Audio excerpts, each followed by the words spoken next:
What's going on YouTube? I wanted to talk about some interesting develops in the world of Street Fighter esports and esports as a whole. And it starts with an unexpected event. I'm talking about little old Dreamhack Dallas. Now, the Dreamhack tournament series has been going on for a very long time, and they've off and on featured traditional fighting games like Street Fighter, Tekken, and they've often had Smash tournaments, but it often, it's featuring mostly other PC-based esports titles. And for off and on, they're part of the CPT, so they've been a decent part of the Street Fighter 5 and beyond esports scene for a while, but it was never a huge featured event in the eyes of the FGC. And you can see here with Dreamhack Dallas 2023, it was actually on the release weekend of Street Fighter 6, and it was won by a little old competitor known by the name of Punk. And you can see here it sported a pretty decent player turnout, 221 players, and $4,000 for first place there, $10,000 overall prize pool, so all top 8 got paid out.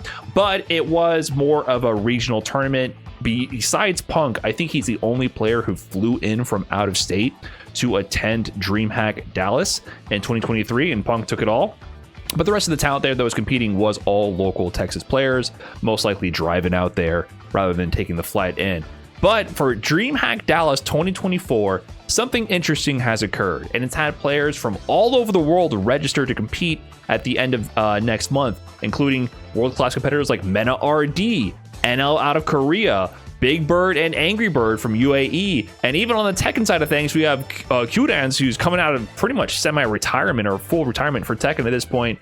Lohai is in there, Valmaster out of France, and what is going on? What is attracting all of these world-class international players to what was once a pretty modest regional event?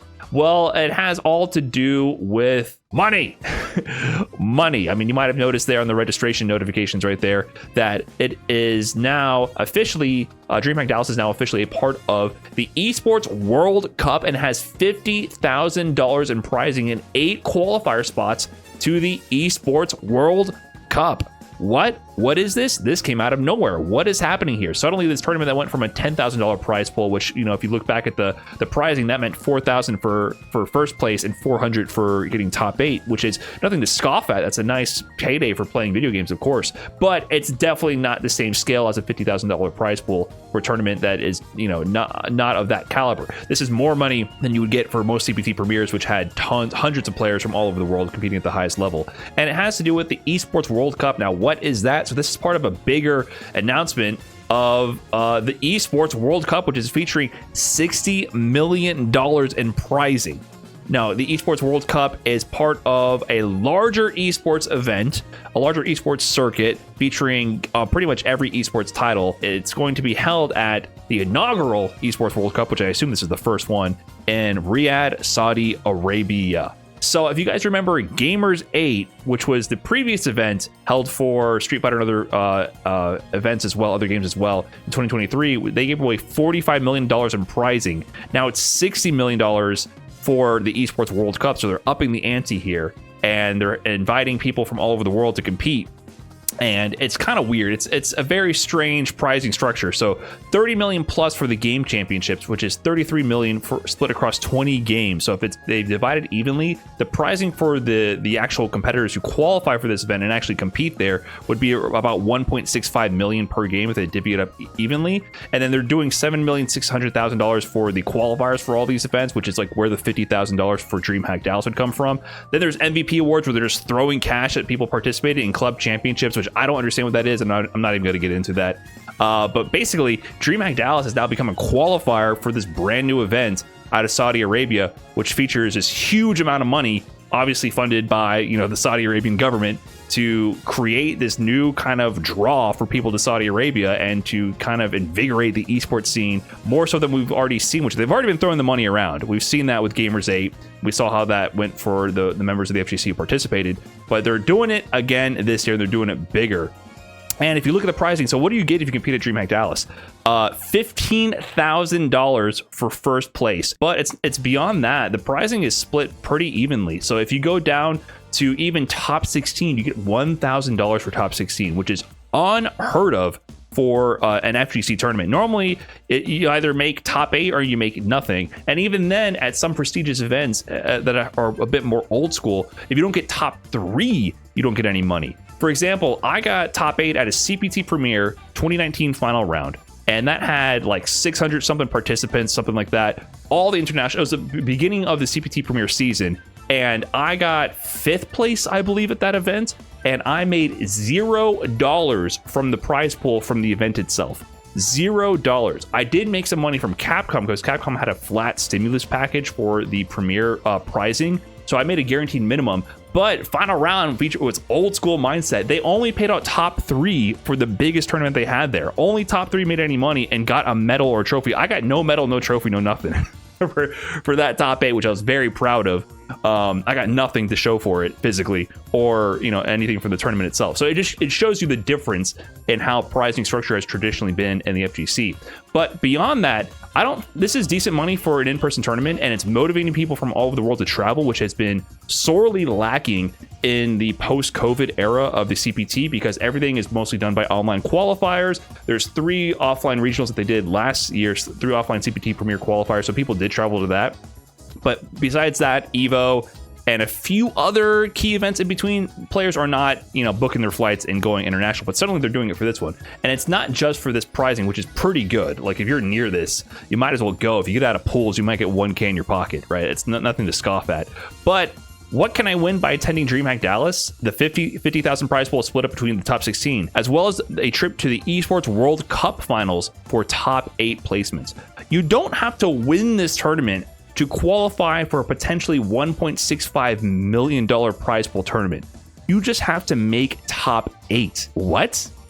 That is absurd. If there's only 8 top-level international players traveling to this event, it might be almost guaranteed for them to make it out. Now, obviously, this very ample prize package is going to attract more talent, but a lot of people right now are like, what the hell? This came out of nowhere. They're definitely signing up real quick. So there's a chance that many people won't be able to attend because it's kind of a last minute plan. It might be seen as a free qualification. Contrast this to the CPT, where you are from a stacked region. You only have 2 possible ways to qualify at all. Like, there's only 2 players who make it out of Japan going to Capcom Cup. Evo, only 1st place made it into Capcom Cup. Everything else a part of the CPT is winner takes all. There's no consolation prize, and oftentimes there's very little money or no money for not getting 1st place. So this is absurd. So they mentioned in another section of the about for this whole series is that there's going to be potentially another qualifier. So we don't know the details of the format. We just know that Dreamhack Dallas is the first qualifier. There's one other, I believe, confirmed, but we don't know how many spots there's going to be for the Street Fighter players and the Tekken players as well. It's the same format for Tekken. We don't know how many players are going to qualify and what they're going to do when they go to the actual event, right? So all we know is this event exists. 8 players will qualify. It seems like they're trying to get players qualified quick. We have very few opportunities to qualify. We're going to get 8 of you there right now. So if you have one good day, you might be sent to Saudi Arabia. I don't know. So yeah, just contrast this prizing with, say you win the CPT offline events. 15,000 for 1st place, 1,500 for 7th place. So this tournament will give you the same amount of money as winning one of the 3 CPT offline events, which is absurd. And in fact, no, you make a little bit less money for 7th, but if you got 9th at one of these events, you'd make $0. So the prize is actually a lot more generous for people placing 9th and 13th. Oh, actually, you make more. 2,000? Did I read this incorrectly? Oh yeah, you make more. You make more for the lower placings. So basically, you have an opportunity for more money than a CPT Premier. And if you do the CPT online, you actually make more money than that as well. You get 5th at a CPT online, you get 0 cash, right? It's much better placing than CPT online, which is also a Capcom Cup qualifier as well. And same thing for the regional finals. Regional finals, you get a bit more cash here, but it's still more cash there. So it's way more money for the qualifying portion of a circuit than the Capcom Pro Tour did in the opening season for Street Fighter 6. Also, compare this to Evo. Evo's 2nd place was $15,000. Getting 1st place at this tournament is going to be comparable to getting 2nd at the largest gaming event ever, right? Evo had over 7,000 players attending, So Mena RD walked away with 15K, and it's more money than that tournament, which is, this event is obviously not going to reach 7,000 people. It's not going to reach anywhere near those numbers of entrants, and I don't think they could even physically support that whatsoever. So it's just, it shows you the pricing is just blowing a lot of this out of the water. So, you know, you can see here how much money people walked away with. They did give some prizing for 13th to 16th, which was great to see for Evo. I did like the increased prize split to, you know, give a consolation prize to those who didn't make it onto the big stage. But yeah, you can see here, it's doing big numbers. The biggest tournament we've ever had for Street Fighter, and this one is doing the same numbers. Now, of course, this is kind of a callback to Gamers 8, which is the other Saudi Arabia initiative to get esports into Saudi Arabia. And there's a Gamers 8 Invitational. They did Gamers 8 for multiple events, and they did this for Street Fighter 6 very shortly after Evo concluded, and Kakadu walked away the victor for that one, and he walked away with a cool $400,000. And this is where the FGC got a taste of that Saudi Arabia money, because they were throwing money like crazy. Look at the pricing for this: $400,000 for first, 13th through 16th, $5,000. Like, if you got 7th through 8th, you made more money than Angry Bird won for Evo. And this was like a week or two right after Evo. So there's a huge contrast in the amount of prizing. And on top of that, they were doing ridiculous bonuses. I think they gave Daigo an extra 10,000 because he caught a couple perfects, and then Mena RD because he has the best performance in pools, he got an extra 10 or 20,000. They're making up reasons to give the players more money and throw more cash at them. It was really an absurd display of wealth. It was such a shock to see. So if you compare this though to Street Fighter 6 Capcom Pro Tour, the Capcom Pro Tour, the actual finals Capcom Cup, had a $2 million prize pool. So this prize pool, if they split the money evenly, they're promising for just the tournament prizing 33 million between 20 different games. That if they split it evenly, it'd be $1.65 million in the prizing. However, the prizing might work out to be more money because it might not be 48 players qualified like it was for Capcom Cup, so they don't have to split the money up as much. I don't know. We don't have any details with the actual format, but it just goes to show that there's another competitor in this sphere of like the big heavyweight tournament series to throw around money, and it's definitely an interesting thing to see. And, you know, there was a lot of qualms about this event coming up. Obviously, I have to mention it. You know, this is a place that might not be friendly to certain members of the community. There's been some concerns about this being a sports washing tactic to clean the image of the region.